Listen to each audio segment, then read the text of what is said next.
Деновите на македонскиот олимпизам денеска стартуваа од Штип, изјави председателот на Македонскиот олимписки комитет Даниел Димовски. Со донирање на спортска опрема во деветолетката Димитар Влахов во Штип започна и чествувањето 30 години од постоењето на МОК. Штип бил и ќе биде од секогаш спортски град, имаме многу медалисти, поготово во боречките спортови, меѓутоа еве сега правиме напор тоа да се пренеси на другите колективни спортови. Мислам дека Штип ќе има и одлична кошарка, ќе има и фудбал, ќе има и раковет, ќе има и одбојка.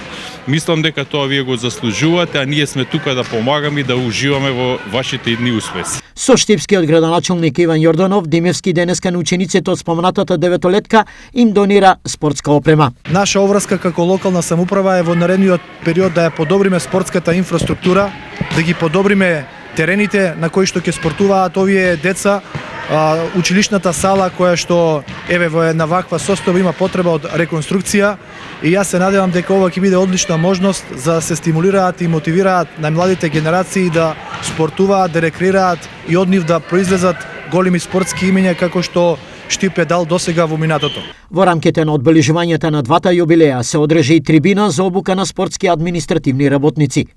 Покрај Штипската деветолетка, од МОК планираат да донираат спортска опрема и во други 3 училишта во Македонија.